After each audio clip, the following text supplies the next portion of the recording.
मित्रों, आप साक्षी को संभल पाओ तो जीवन संभल जाएगा। जीवन में आपको कुछ भी संभालना आवश्यक नहीं है, सब अपने आप हो जाएगा। हमको एक ही बात संभालनी है, वो है साक्षी का भाव।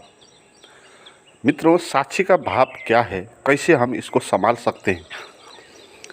क्योंकि साक्षी का भाव संभालना, वो बात समझना थोड़ी मुश्किल है।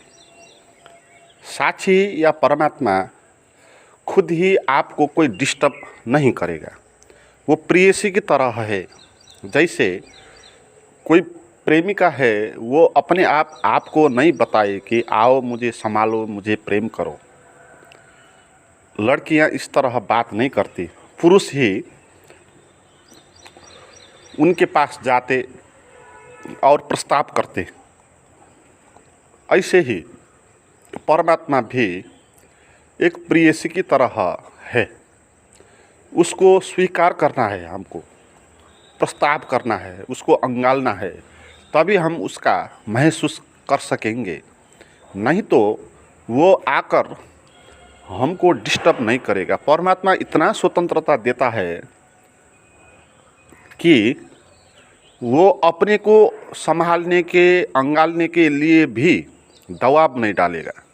तो इसलिए हमको साक्षी का भाव पता नहीं चलता।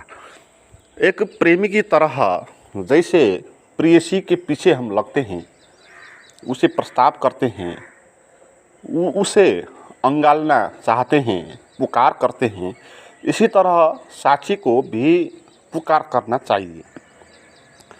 तो कैसे हम इसको संभाल सकते हैं? पहले तो इसको समझना चाहिए कि ये है क्या। मित्रों, साक्षी का भाव एक होता है, दो नहीं होता है। जैसे अष्टावक्र बोलते हैं, एको दृष्टा ही सर्वस्य। एक ही साक्षी का भाव होता है, दो नहीं होते। मगर हम जो लोग हैं, हम दो दो दिखाई पड़ते हैं। मगर दो आदमियों के पास भी अगर संबंध बढ़े तो हमको महसूस होगा दो होते नहीं है, एक होते हैं। जैसे आप किसी प्रेयसी की आँख में देखते हो तो थोड़ी देर आप देखते रहो, आपको ये अनुभव आएगा कि आप एक हो। उसकी आँख में आपकी आँख डालना, थोड़ी देर देखते रहना। आप दो अनुभव में नहीं आओगे। उसकी आँख से आई हुई चेतना और आपकी आँख से गई हुई चेतना, वो एक चेतना होगी। ये हम महसूस कर सकते हैं। और इस अनुभव में ये होगा कि प्रेयसी में हम ही दिखाई पड़ेंगे, हम अलग कुछ और दिखाई नहीं पड़ेंगे। उसकी आँख में जब हम देखेंगे तो जो अनुभव होगा, वो अनुभव हमको मैं हूँ लगेगा, क्योंकि हम वो होते हैं, साक्षी वही है। मगर प्रेयसी जो है उधर, आप जो है इधर, दो आदमी इसमें नहीं होंगे। तो साक्षी तीसरा है कोई, जो लड़की को भी देखता है, आपको भी देखता है। तो उस तीसरे पॉइंट पर आपको ध्यान देना है। आपने उस चैतन्य को अंगालना है, जो आपके पास से जाता हुआ उसके पास में भी पहुंचा है और सभी जगह फैला हुआ है। वो चैतन्य है, वो होश है, वो बोध का बिंदु जो है, उसको संभालना है। जहाँ भी आप जाओ, जो कुछ भी आप करो, चलो बैठो उठो काम करो, जो कुछ भी आप बोलो, मगर अगर आपने उस तीसरे बिंदु पर ध्यान देना आपने सीख लिया, तो आपका वो बिंदु बढ़ता जाएगा। आप चैतन्य में होते जाओगे और आपका संसार विलुप्त होता चला जाएगा और काम अपने आप होने लगेगा। मित्रों, साक्षी को वो की तरह बोला है उपनिषदों में, और अष्टावक्र ने भी उसको वो बोला है। मैं और तू नहीं बोला है। बहुत ऐसे भी शास्त्र हैं जहाँ पर परमात्मा को मैं भी बोलते हैं, जैसे अहम ब्रह्मास्मि, तो इसमें मैं आ गया तो मैं को सेंटर बनाते हैं, और तू को सेंटर बनाने वाले भी होते हैं, तू ही तू है ना, जैसे भगवान को तू बोलते हैं। मगर अष्टावक्र और उपनिषद और सांख्य योग ये कहेगा कि ना मैं होता है ना तू होता है, वो होता है ना। तो हम जो अपने को मैं मानते हैं वो एक भ्रम है। जब हम उस वो का अनुभव करेंगे तब हमको पता चलेगा जिसको मैं बोलते आ रहा मैं और ये शरीर और ये मन, ये तो होता नहीं है, क्योंकि वही होता है और भ्रमवश हमने इनको मान लिया। और ऐसे ही तू भी नहीं होता है, दूसरा आदमी भी नहीं होता है, क्योंकि वो तू मैं बना था इसलिए तू भी बना था।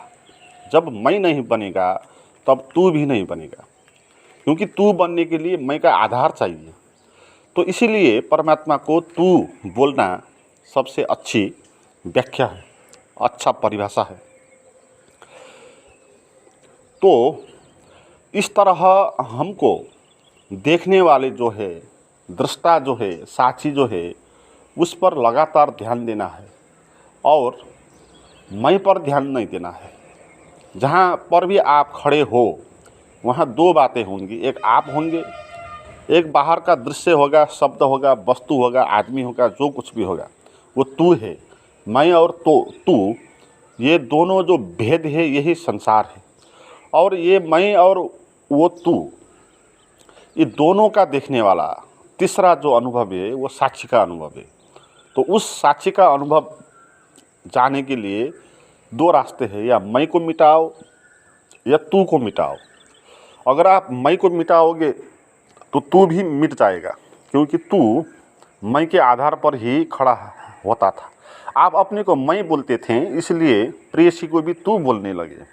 मगर जब प्रेयसी के आँख में आप डूबेंगे, आपको बोध का अनुभव होगा कि मैं तो होता नहीं है, मैं तो उसके पास भी चला गया हूँ, तो आपको अपने को मैं आप बोल नहीं सकेंगे, तो मैं ख़त्म हो जाएगा इधर, तो वहाँ पर प्रेयसी भी ख़त्म हो जाएगी, उसको भी हम तू नहीं बोल सकेंगे, क्योंकि वो और मैं एक है ना, ऊपर चल के।